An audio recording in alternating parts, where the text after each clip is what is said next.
Thanks for joining us for Conversations about Democracy. Does local journalism matter? My name is Jen Rubin, and I'm the executive producer of Love Wisconsin. Love Wisconsin is a digital storytelling project.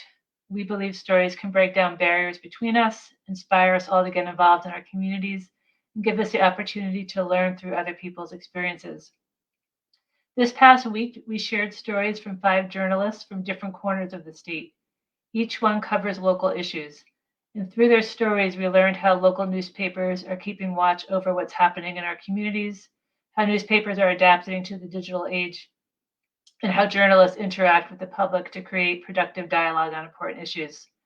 We heard from Gillian Pomploon from the Crawford County Independent and Kickapoo Scout. We heard from Val Niehaus of the Potawatomi Traveling Times, Diane Everson of the Edgerton Reporter, Ron Smith of the Milwaukee Neighborhood News Service, and Julian Emerson of Up North News. Tonight we have Ron and Julian here with us, and Patty Loew, who's professor of the Medill School of Journalism. This event is brought to you by Love Wisconsin and Wisconsin Humanities. And I'm now going to turn it over to Meg Turville-Heights, who's the director of Beyond the Headlines at Wisconsin Humanities. Thanks, Jen. Hi, I'm Meg Turville-Heights, project director for Beyond the Headlines. Beyond the Headlines is a program of Wisconsin Humanities that brings members of the Wisconsin news media and the public together to examine how we can get information that we need and trust to meet our community's challenges. So this is a great opportunity for our 2 programs to work together. We launched Beyond the Headlines in 2018 due to concerns about the public's declining trust in the news media and the potential effects a loss of trust could have on civic participation and democracy. Public trust isn't the only concern. The amount of local news covered by traditional media outlets is declining. And while we are overwhelmed with information, the depth of that information is shrunken down to headlines and news bites. That means less information is available to the public for making important decisions, such as how we address the extreme weather and floods of our changing Wisconsin climate, something Beyond the Headlines is currently tackling. Trends like the rise of social media as news sources and intentional misrepresentation of information raise serious questions about whether citizens can access the information that we need to participate knowledgeably in civic life. There's a lot of research that shows that loss of local newspapers can lead to people being less likely to be involved in their local communities, from volunteering with community groups to running for office, and even an economic loss to local businesses. To help us put Wisconsin local news in perspective, we welcome tonight 2 Wisconsin journalists who have shifted from traditional newspapers to online venues and who were featured in the Love Wisconsin series last week, Julian Emerson and Ron Smith. And to guide them in conversation, we're pleased to have with us my friend and mentor, Patty Loew. Patty Loew is the director of the Center for Native American and Indigenous Research at Northwestern University and a professor in the Medill School of Journalism. A citizen of Mashkezibi, the Bad River Band of Lake Superior, Ojibwa, she is an author, film producer, and former broadcast journalist. Welcome, Patty. Thank you for being here. Thank you so much, Meg. It's nice to see you again. So, what role does journalism play in democracy? What happens when public channels of information are deliberately and systematically poisoned? What happens when the divisions in American society warp political debate and the media sow discord? These questions seem pretty relevant and could have been asked today, but they weren't. They were asked 80 years ago by the Hutchins Commission, a group of journalists and scholars and civic representatives who met 17 times between 1943 and 1946. They were concerned about the rise of totalitarianism and fascism around the world. And it bears repeating. The question, what role does journalism play in democracy, is very salient, especially today when the democratic process is playing out in such dramatic form in impeachment proceedings in Congress. But journalism plays a fundamental role in local civic engagement. As Meg suggested, the Pew Research Center in a 2016 study found that overall, people who use and value local news are more likely to demonstrate a strong connection to their community and vote in local elections. People who participate in local groups and political activities, who say they feel connected to their communities, have stronger local news habits than those who don't. Since 2004, we have lost 1,800 newspapers. The vast majority of them, 1,700, are weekly newspapers, many of them located in small rural communities. So what does it mean for communities left without journalists? And what does it mean for democracy and civic engagement? So that's what we're going to talk about tonight, democracy and the informed citizenry. And to help us talk about that, we have Julian Emerson, who is a reporter for the statewide online news service, Up North News. He was a reporter and editor for the Leader Telegram newspaper in Eau Claire and has covered Wisconsin for nearly 3 decades.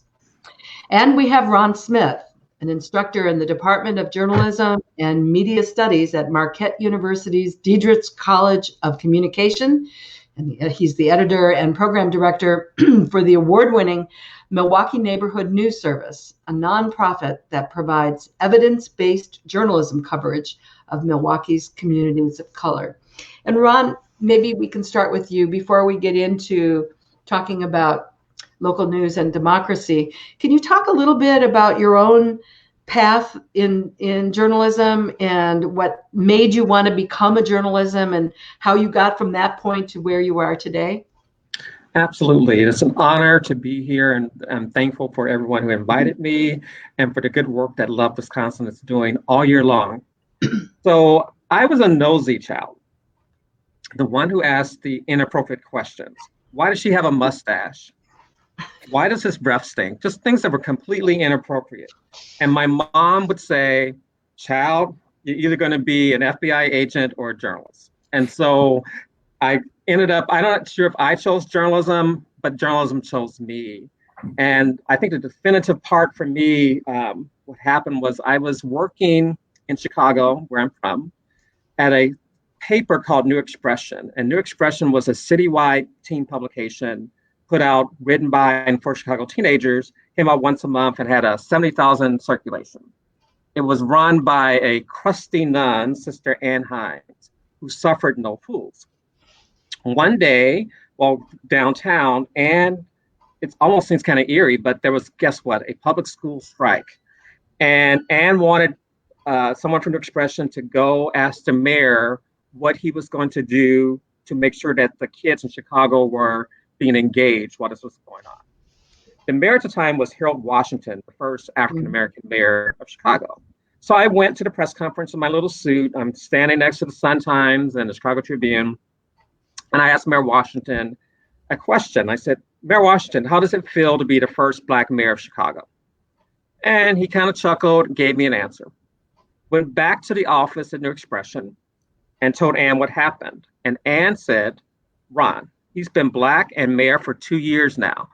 That's a dumb question. Did you get the question that you're supposed to ask, which was, what was he going to do for college or for high school students who were setting out on a strike? You need to get answers. Go back and talk to him. And I said, what? Go back and talk to him? So I did what any 16-year-old would do. I went home and never came back to New Expression.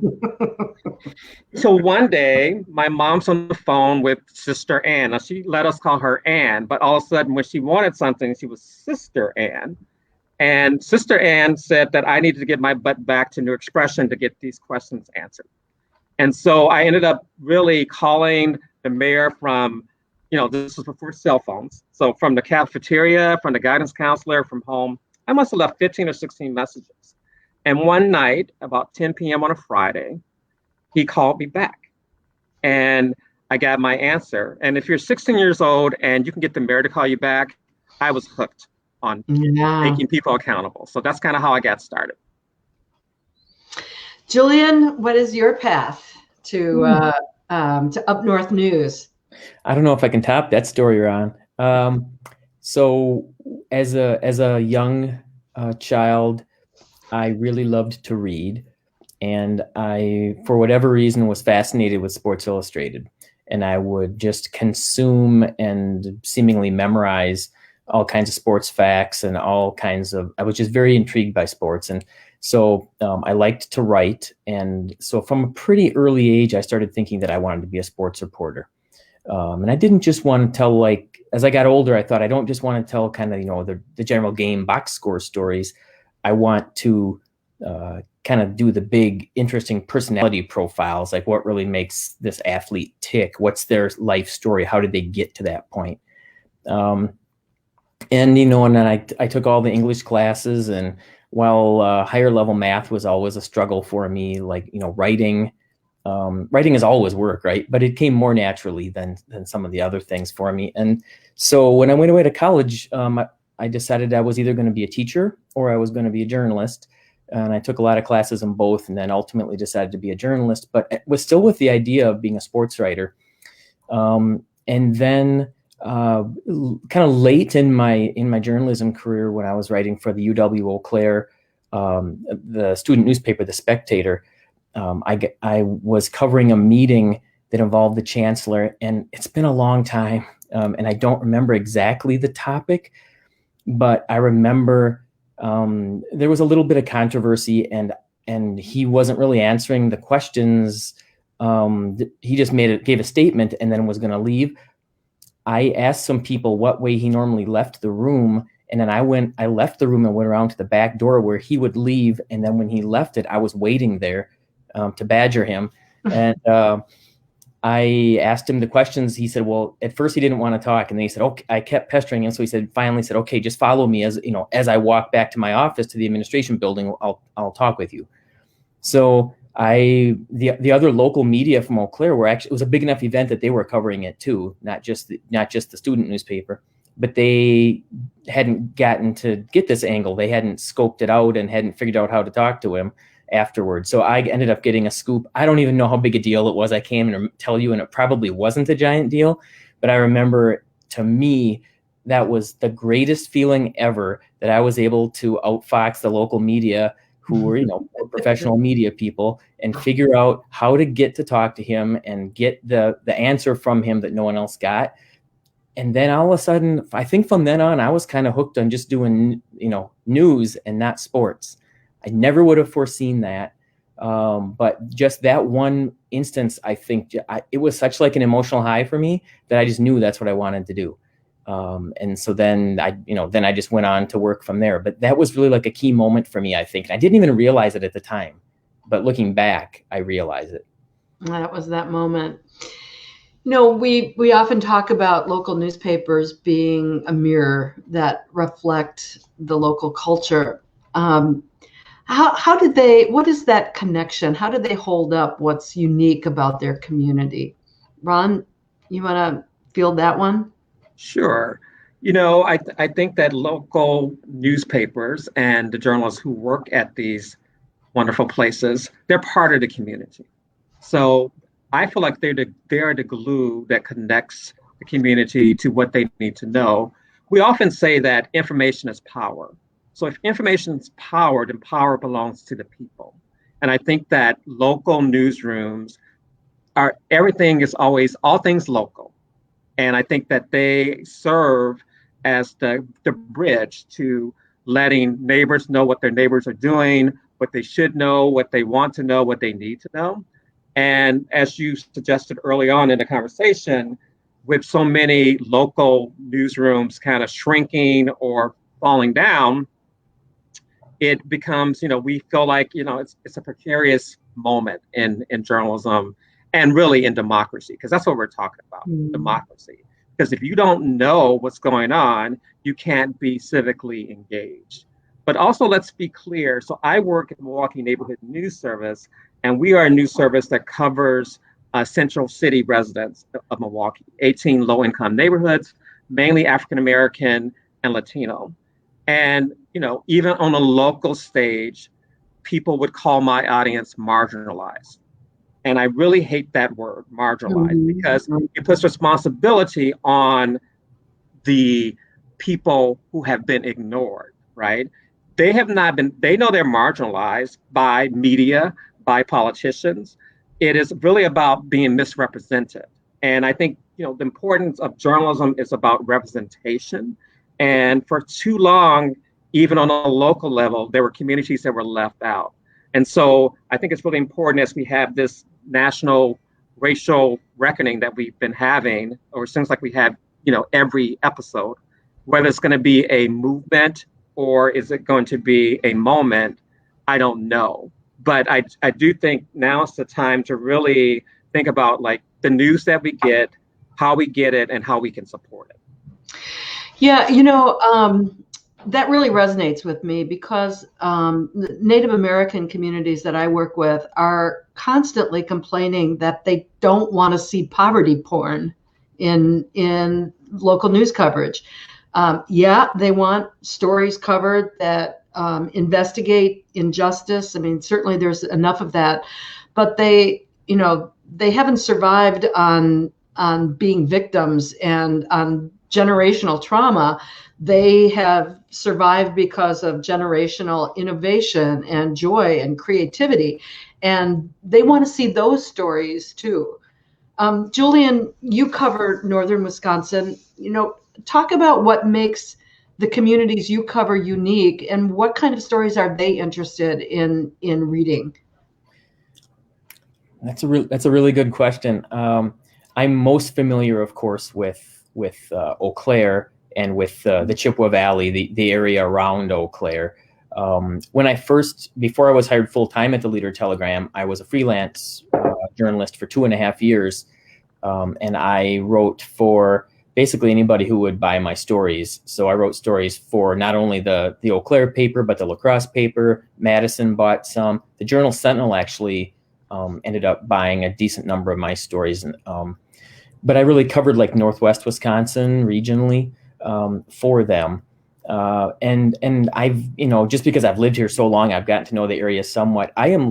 This last year plus, I've gotten to know parts of Northern Wisconsin a lot better, but I am not nearly as well versed with Northern Wisconsin. And so I'm still trying to figure out, those communities more and what do they really want. And I'm trying to make inroads into the Native American community. I've only done a little bit with them. I've not done a lot, but I'm trying to do that and make inroads in that. I think those communities really want to know what's going on in their communities that matters to them and why. And I think that's what we always tried to cover in traditional newsrooms. I don't know if we did it well enough. I think for too long, I think we used to exist in our boxes of we're gonna cover all these government meetings, and those have huge value, right? We all need to know what's going on in our local government, and that's one of the things that's getting harder and harder for traditional newspapers to do now. And I think there's a gigantic cost to democracy by not doing that. But I think also I think we did it pretty well where I was, but I think we always need to strive to do more to figure out what are some issues that are going on in our communities that should matter to people. And I think we need to always be fighting to get outside of our box and our circle of who we know and what we know, and expand that circle and say, what issues are going on in this community that I don't know about, that I still need to learn about, what other populations out there, and it doesn't just have to be racial populations, but all different socioeconomic groups, what other segments of society are undercovered that we're not covering, that in 5 years we've only written 2 stories about, right? I think that's one of the hard things for us journalists to do, is to get outside of just our same old way we've always done news, and look at what are some new innovative kind of important ways of looking at news. I'll give you one really small example and then I'll be quiet, but there were a lot of protests, marches here this summer in the wake of George Floyd's and Jacob Blake, and actually in many smaller communities across Northern Wisconsin too, which I think was an interesting phenomenon. But during one of the ones here in Eau Claire, there were young adults in their young to mid 20s right now, some of whom I knew as kids when they were in the Eau Claire school district, and they were talking about what it was like to grow up a Black person or a Native American or a Latina or Latino here in Eau Claire, and the big struggles they faced in seemingly nice Eau Claire by being a person of color. And it made me wonder, when I was covering education here, where was I? Why was I not writing those stories? And the reality is because I didn't know about them, because I wasn't reaching out enough as a journalist. I didn't, I was too looking at things in the traditional mode, and I wasn't getting outside of my box maybe enough to reach out to more of those groups and do that. And like, none of us are perfect and we can't write every story, but it was just a reminder to me that I need to constantly be reaching outside of my normal group of friends and associates if I really want to cover a community. And I need to be very conscious about what is this community and what are the big issues and who are the people here. Yeah, and I think many journalists are nervous about getting out of their cultural comfort zones. And then we have the organizational constraints that sometimes work against us too, with deadlines and, lack of, there might be a story happening 5 hours away, but your news outlet doesn't have a helicopter or, an opportunity for you to get you there. So, there are all those kinds of things as well. But you talked about the stories that are important that aren't being covered. And Ron, I'm wondering, can you talk a little bit about some of the stories that are happening in the communities that you cover that really should be national news stories, but aren't? That's a good question.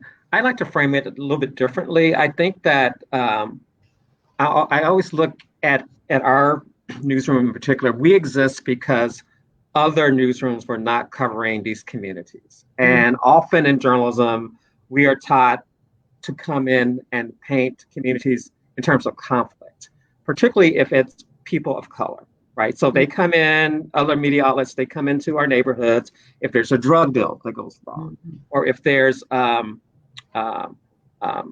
crash. They don't come in and paint the complete portrait. Our neighbors also are resilient. And again, it's about that representation and having that diversity of thought. As Julian was saying, it's not just race. I think that the Maynard Institute does a great job of talking about our fault lines, which include race, gender, age, social economic status, sexuality. These are how we see the world based on these what they call fault lines. I think in our neighborhoods, what we were seeing this summer, particularly with the protests, and when you have a diverse group of people, you get diverse type of stories. So one of the stories that Princess did was looking at the Black Lives Movement in Milwaukee. And what she was seeing and hearing was that women did not feel that they were part of that movement. They felt that sexism was kind of putting them to the side. And she found a woman who had traveled, she's a Milwaukee activist, and she had traveled to Minneapolis after George Floyd, watched the organization, watched the protests, and said, I'm gonna go back to Milwaukee and make a change. And when she did, she felt turned away by some of the male leaders. And it ended up forming other mommies against George Floyd and other safe places where women could go. We saw other media talk about lesbian, gay, transgender activists and how they were not part of the movement. But when we did our reporting, they were like, of course we're part of Black Lives. And so I think that, but the biggest story that is often missed in our neighborhoods is just the stories of resilience. Just those plain stories that you would see from anyone else if they were a different color about, the woman who during the pandemic, she decided to bake cookies for her neighbor. And the neighbor really fell in love with those cookies and said, hey, you ought to do a business. So she leaves her 6-figure job at Northwestern and goes out on faith and creates a cookie business. Those stories of resilience are all around us. But I think as journalists, we have been trapped into this negative cycle that we have to have this conflict. And it's actually okay to have conflict, but life is not about conflict. It's a mirror, right? We're supposed to be this mirror, and what you see should be good sometimes bad, sometimes ugly. And we tend to focus on the ugly to the point that I think we turn off readers who don't want to read or see our work because, God, what we need, we got coronavirus, so we need anything more negative. And so it's always this tug of war. Like, how do we get the news that people want as well as what they need? And I think that for us, we think about, so if we're going to do a story on the eviction crisis in Wisconsin, and certainly in Milwaukee, it is a crisis. We're not just going to do that story. We're going to do the story, here are resources you can get to save your home. Thinking about service journalism. And I think that's something, solutions. And I think that, we have at this time, well, there is, many people who don't believe the media. I think Marty Barron from the Washington Post said something really interesting the other day. How can we have a democracy if we can't even agree on the same facts, right? And I think that the one thing that I think local newsrooms have is credibility with their audience. They live there. I've worked at places. I started out as at a nonprofit, worked at African American Weekly. I worked at the LA Times, Newsday. I was managing editor of USA Today, spent 14 years at the Milwaukee Journal Sentinel. And no matter where I went, there was always a community that we could do better if we chose to. When we want to win awards, we choose to do things. We choose to prioritize how we do things. And I think that what's happening when we talk about, racial reckoning, or even, it doesn't have to be racial, ignoring rural voters, for example, right, is we don't ask the right questions, like who is at the table? What is our priorities in terms of bringing people who we don't talk to into the mainstream? When do we do it? Where do we find it? Why should we do it? And how do we make it happen? I think as journalists, sometimes we are tougher on politicians and legislators than we are on our own self in terms of holding ourselves accountable. I want to take a moment to invite the audience to send questions to us, and we'd like to get you into the conversation. Ron mentioned the fact that local news has more credibility. We see, obviously, there's been an erosion of public trust nationally with media. Julian, would you agree that local journalists have more credibility in the communities they cover? Yeah, generally I would. I worry sometimes that the credibility crisis nationally also maybe filters down to us. I was just talking with one of my longtime friends at the Leader Telegram. She's no longer there either, but was there most of the years I was. And she said that she felt like in recent years that even we at the local level here in Eau Claire, that people respected us less, perhaps, that journalism was just not held in the same regard it once was. I don't know if that's true, though. I mean, maybe, but I do think that because we live in these communities, and I think the smaller the community, maybe the more, I don't want to say more impact you can have, but maybe the closer connection you can have with people so that they can see you and they know you, and maybe you have coffee with them sometimes at the local coffee shop. I think they see you more as a human. And I think there is the potential there, if you do your job a certain way, that you can build that kind of trust.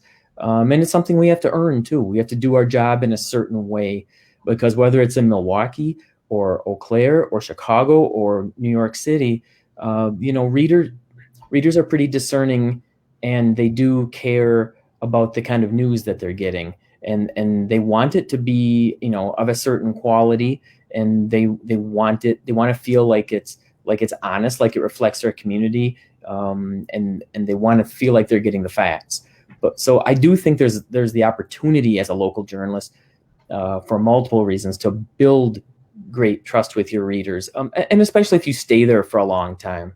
I always feel, I don't want to say sorry, but kind of for the local TV stations and media markets this size, because a lot of times, the people come in as young journalists, and they may only stay for a couple of years because they're trying to climb the ladder in their profession and get to bigger and better places.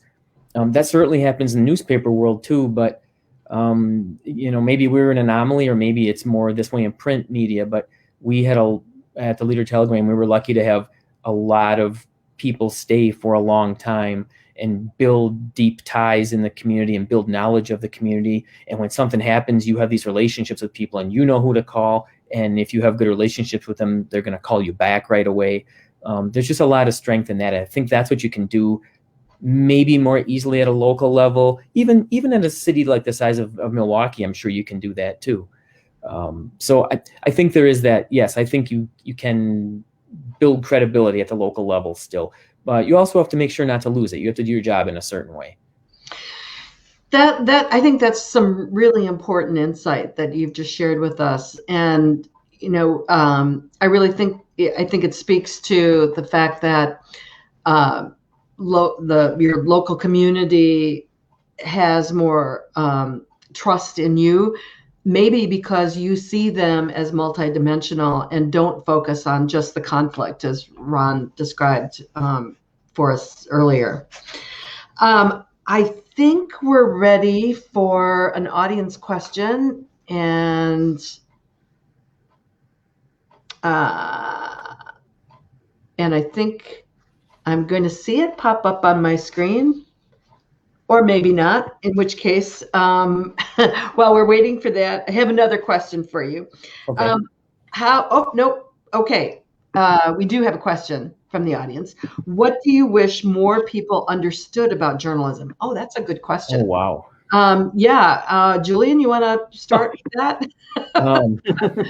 You made eye contact with me first, so I'm going to pick on you first. I was looking heavenward for some wisdom. So, I mean, a lot. First of all, just and I don't want to sound self-aggrandizing at all, but the fact that it matters. I think we're seeing right now that the erosion of journalism, it's been going on for 20 years or more, but especially this past decade, as Patty alluded to earlier, when you start having news deserts, when you start having people who don't have access to fact-based quality news about their communities and about the region where they live to, it breeds an environment for misinformation. Mm-hmm. And we journalists do our job imperfectly. We face, tight deadlines. We face oftentimes low pay. We face crappy hours. And that's not meant to complain. I am incredibly lucky to have had the job I have, but those are just realities of the job. And we face ever fewer resources, right?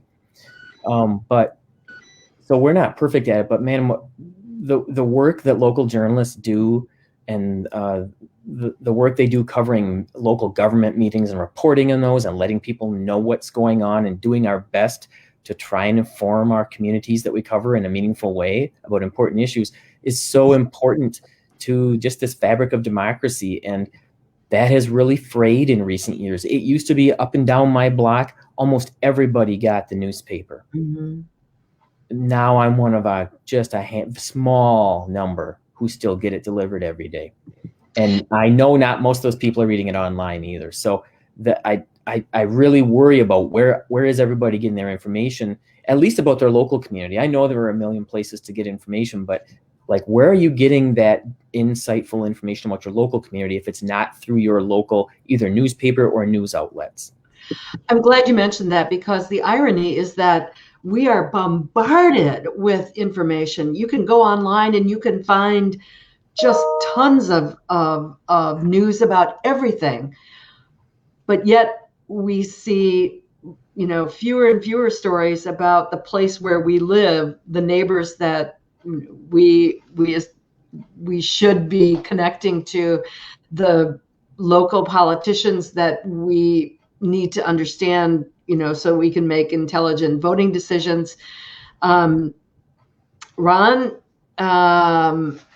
what do we lose when we lose local news, even in this age of information overload? Well, we lose connectivity, right? We lose awareness of what's going on in our own backyard. So we might be informed nationally, but I think all roads start local. So we miss what's the fabric. We miss a lot of civic discourse.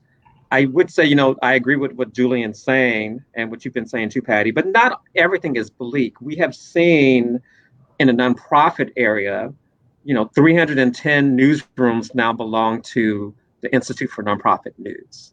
And they range from little organizations like the Neighborhood News Service to ProPublica. So there is a movement of journalists who are doing mission-oriented, fact-based work and trying to feed that information drought that is existing. But I think the question remains, can it be sustained? But so there are efforts.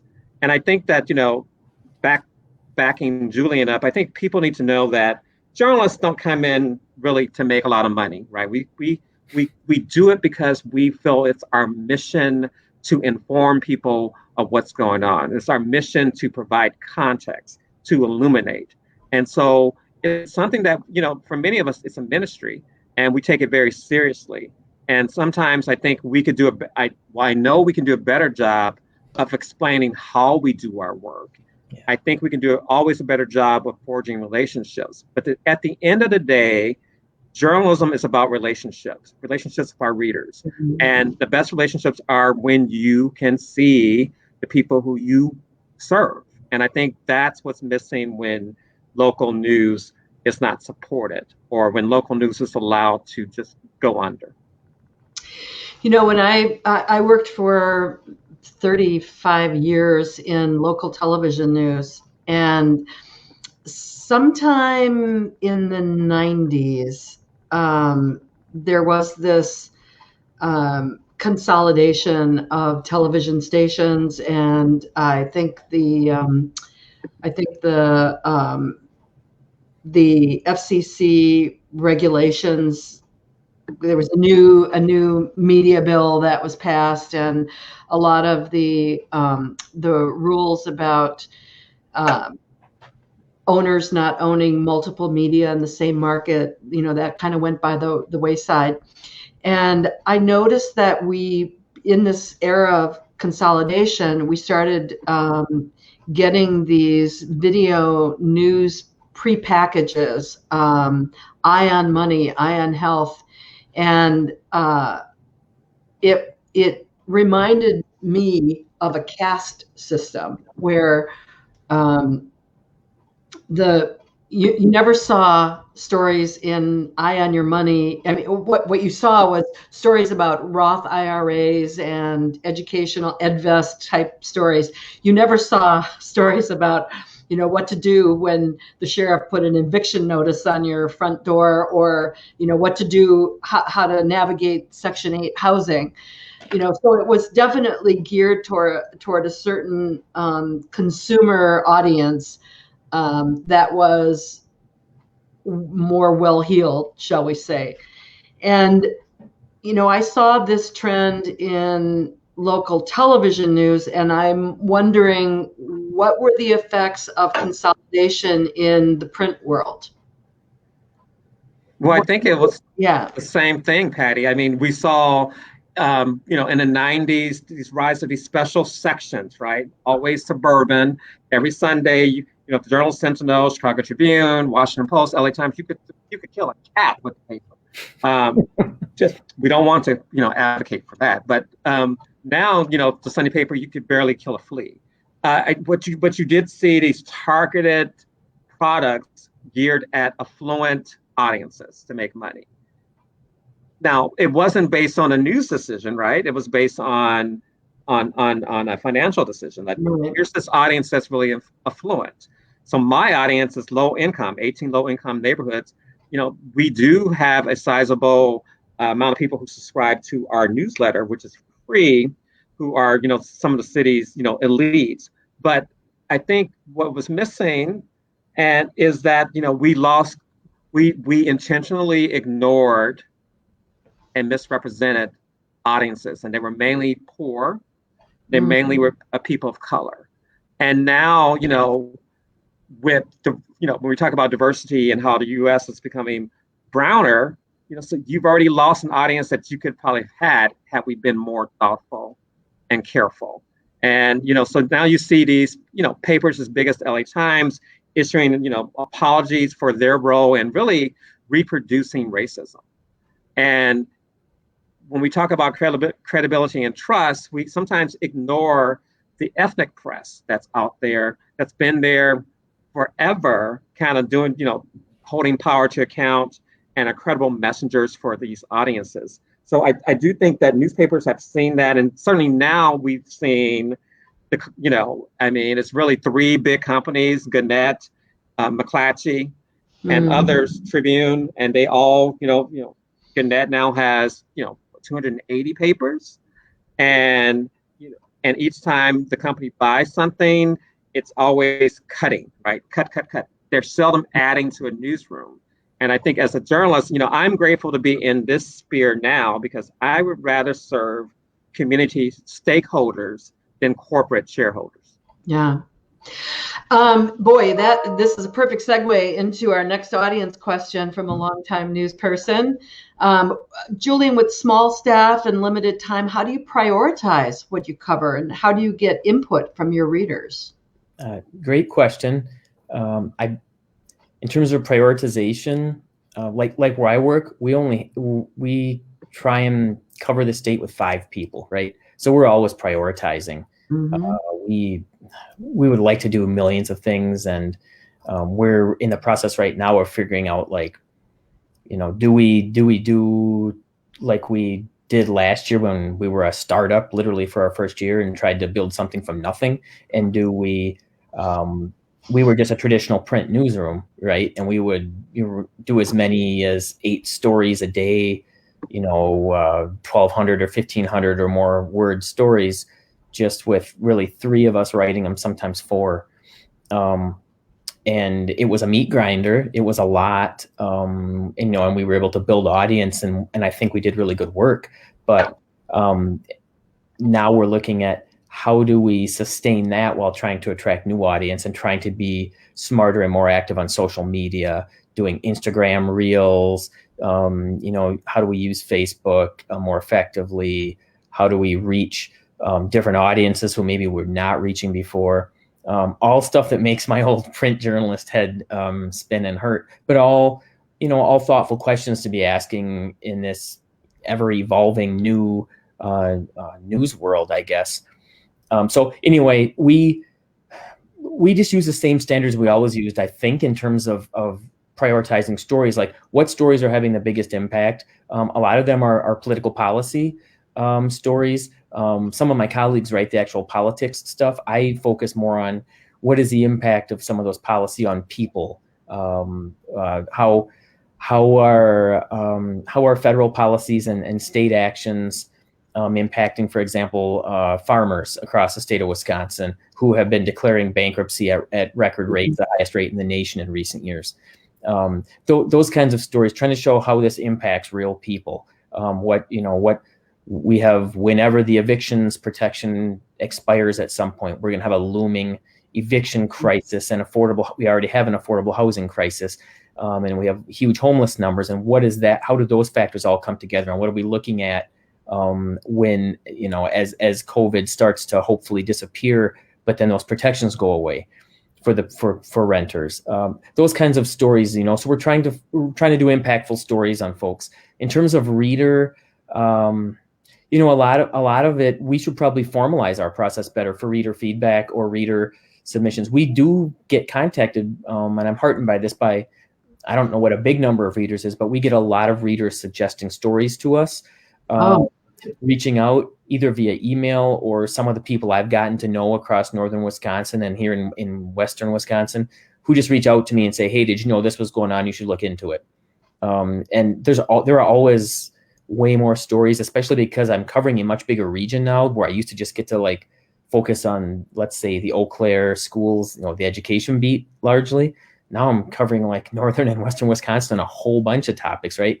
So I feel like I'm spread way more thin, and there's always 20 stories I want to do, and which one can I try and get done today? So we prioritize that. It's a good problem to have, but it also makes you feel like, oh my God, there's so many great stories to tell. How am I ever going to get to these, right? But anyway, that's kind of how the process works. And like any journalist does, I try and spend any of my downtime reaching out to my sources, people I know, on different topics or different areas I think might be worth writing about, and say, hey, what's happening on this? Or I just saw the governor announce this. How's that going to impact you? Just that kind of stuff. Same way I've always done journalism, just in a bigger region, I guess. You have downtime? What's up with that? Yeah, I know. Ron, how do you prioritize which stories that you decide to cover? Well, just like Julian, like I said, we only cover the north and south side, right? Only. Right. And what's important to note, so my team is part-time. So we have 6 part-time editors and reporters, and their money comes from grants. So it's not a big team, and we have 2 full-time Report for America fellows that we just got this year that have been helping out. And what we did when I came 2 years ago is, our strategy is kind of built on 3 buckets, and I call them celebration, education, and illumination. So celebration is intentionally telling the stories of ordinary people who do extraordinary things. That's embedded in our coverage because people want to see that. Education means that we are connecting our readers with resources. So if we're going to do something on food pantries, where can you buy food? How can you get the best out of the food share expansion, things like that? How can you find affordable housing? So these resource buckets. And then illumination is kind of looking at the watchdog reporting that we do. But so we have decided, like Julian, there's always more than one thing to do, but we have decided what we're not going to cover, and that's help do our priorities. So our priorities this year are housing and eviction, health, which includes mental health, violence, trauma, education with young people, unemployment, jobs, and then public safety. So those are the kind of 5 buckets that we choose. And so every day we make a decision, okay, what can we do? We're not going to chase, we don't go to meetings. Well, we do go to meetings, but we don't write from meetings. We put voices into every story. So we want to tell people how this impacts you by talking to people, but also always. So if we do a story on a surge in suicides in Milwaukee County, which has happened, we're also going to do, here's where you can find help. So it's always kind of balancing that with those 3 those 3 guidelines, education, celebration, and illumination. And that helps us. But as always, I'll be here for 2 more hours editing for today, right? So it never stops. And I think, with COVID, our team really has we usually produce 1 story a day because I'm working with emerging journalists, interns, volunteers from the community. It's a great multicultural newsroom of different ages and races, but it still takes rigor to get it done. And a lot of times we even had some professional reporters who wanted to come here and they thought they could write the city council on Monday did blah, blah, blah. We don't do that. We're not interested in that type of writing, reporting by stenography. We want to report with the people and by the people. We also use text-based messaging to kind of survey our audience to find out what they want and need, which is how we came up with these 6 buckets. And COVID, obviously, it's one of them. And so it will change probably all the time, but at least now we have direction to how we're going to do it. Yeah, I like that. And let's give a shout out to Report for America, hey? Yeah, Yes. you bet. Cool. Here's another question. Are you thinking about new ways, and I'll direct this toward Julian. Are you thinking about new ways to engage local communities in journalism, and what ways have seemed to work in terms of reaching a wider audience and sustaining those relationships with readers? Oh man, these are insightful questions. Too much for me. Yes. As a journalist. Yes. As a startup, it's only been in existence for 14 months now, going on 14 months. We have to constantly look at how do you engage audience, how do you build audience, and then once you build them and once you get them, how do you keep them? And then the balance is like, what different platforms can you do stories on, and stories look different on those different platforms, right? Yeah. And so, and this is all new to me because you all got to realize I miss the days when I would call people up on the phone and talk to them, or I'd go out in the streets and talk to them or cover them in whatever way, and then write the story. And if you wanted to read my stuff, you knew right where to go, and you go right, get the front page of the Leader Telegram, and there it was. Those days are gone. So now you're looking at, doing Instagram carousels, doing quote cards that you put out on social media, telling video stories now. That's a new thing that I'm trying to get better at, where I'll do it. Let's say I'd interview you for half an hour, Patty, and then I would pick a topic from our discussion and find 5 relevant video segments, and then do the work to create those clips, download them, and then upload them to another drive, and then do a video script, and then communicate with my video team and say, this is how I envision this story to make this 1.5-minute video, and here's the pieces, and here's the B-roll video, and here's the B-roll photos. Like, it's a whole totally different world. And so we're looking at a lot of those different ways to try and reach different types of audiences that don't necessarily want to go read one of Julian's 2,500 word stories on homelessness, but they want to see a 1-minute video of people out on the streets and what it's like when it's 20 below zero and how they're surviving, right? And then you can also try and link them. I really like what you're saying, Ron, about trying to link people to information, to resources, to try and help them that way. We try and do that at Up North News as best we can, but I am not always the best at it. So I need constant reminders that, oh yeah, there's a purpose to doing this, and there's a way to help people with this too, rather than just raising awareness about the issue. There's also a way to link them to resources if they need them. So there's all of that. And yeah, so we're trying to reach different types of readers on different platforms, I guess, telling stories in all different ways. And it's definitely put me way out of my comfort zone. But I think it's smart, and I as much as we can, I think it's probably, we're kind of experimenting around right now to see what works in those terms. And I think a lot of journalism outlets are. Yeah, and a lot of it has to do with, demographics. You have younger news consumers who want video in short bursts or podcasts. And then you have people like my mother who would probably love to read your 2,500 word, story. But she'd probably rather read it in a newspaper form than online. So, in television, we used to call the kind of stories that Ron was describing BOPSA, boring old people standing around. Never go to a city council. You'd go to a city council meeting, you'd go to the zoning, board meeting, but you didn't, situate your story in that environment. You found real ordinary people whose lives were impacted by something that happened, in those policy meetings. And, that's just good journalism. Yeah. Ron, it sounds like you sort of hinted at this earlier, that you are finding new ways to engage to engage your news consumers. Yeah, and one of the things I stress with the team, which is young, but they're like old souls, man. They're like, I have to do a video, I have to do audio. It's that we need to be platform agnostic and meet readers where they are. So What that could mean is, for example, a byproduct of doing good journalism is offering readers a platform for their voices. Sometimes our readers get intimidated by writing. So we are experimenting with, okay, do a community voice with audio, do a video. And just, the thing is, what do we have to lose? Nothing, right? And so we learn from each thing. We've learned from this text-based messaging that we can actually get answers to people. We're not social workers. We don't pretend to be social workers.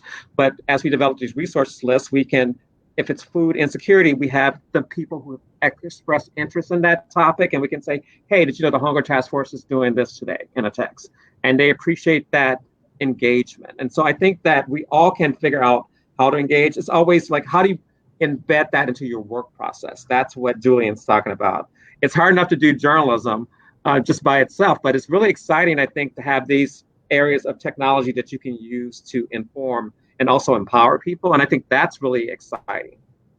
Yeah, and that strengthens that bond that we all want with our news consumers.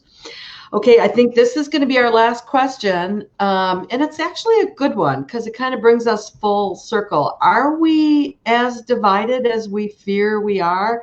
Is there a shared sense of what matters in small communities or neighborhoods? That's a good question. Ron, do you want to field that one? I think that we get divided by talking about how divided we are. I mean, I think we have never ever actually agreed on everything as a country, and I don't think there's anything different. But now we have our own social media um, ecosystems where people can just have their own echo chamber, and I think that's the issue. I think that local newsrooms actually play a great role in bringing the community together. So, are we divided?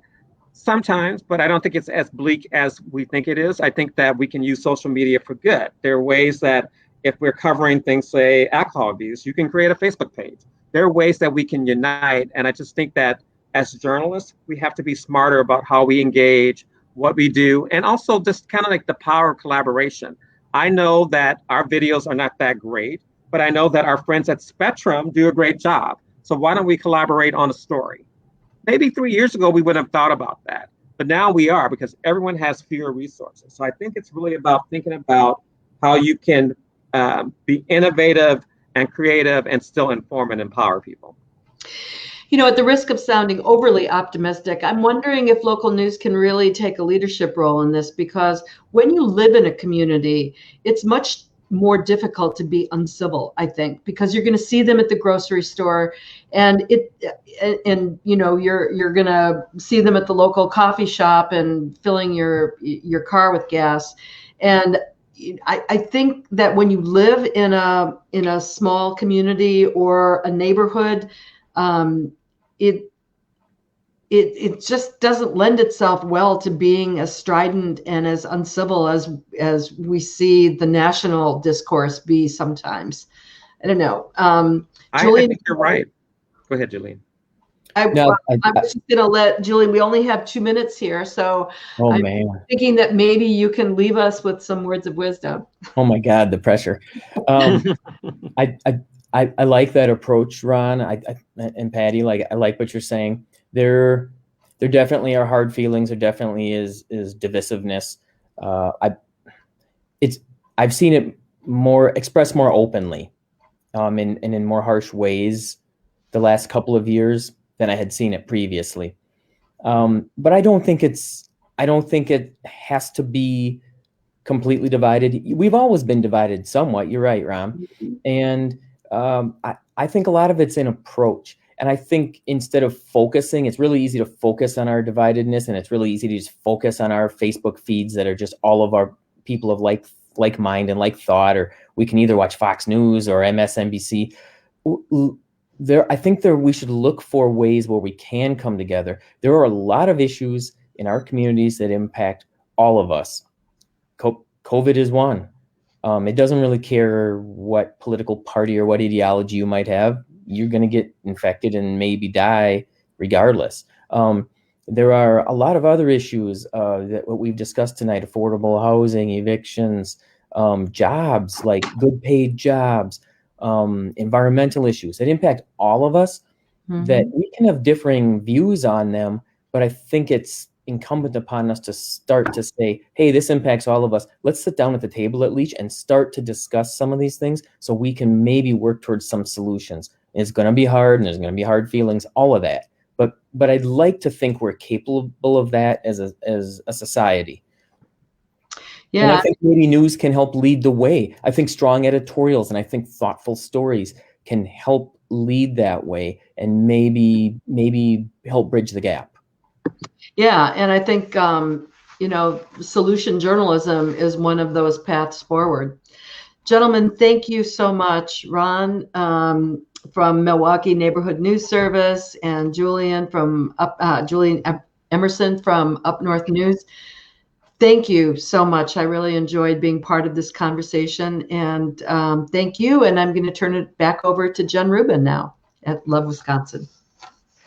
Great. Well, thank you so much, all three of you, for joining us this evening and sharing your experience with us. It's great to hear firsthand from people doing the local news work. Thanks to all of you who joined us. It was our first time doing a live event with Wisconsin Humanities, and we plan to do more of these in the future. If you haven't had a chance to read the stories from Ron and Julian and the other three journalists, you could find it on our website, which is lovewi.com, or you could go to our Facebook page. And I also want to give a special thanks to Kat Caballero, who helped produce this story series. And this program was funded by the Why It Matters Civic and Electoral Participation Initiative, which is administered by the Federation of State Humanities Councils and funded by the Andrew W. Mellon Foundation. So I hope you enjoy the rest of your evening.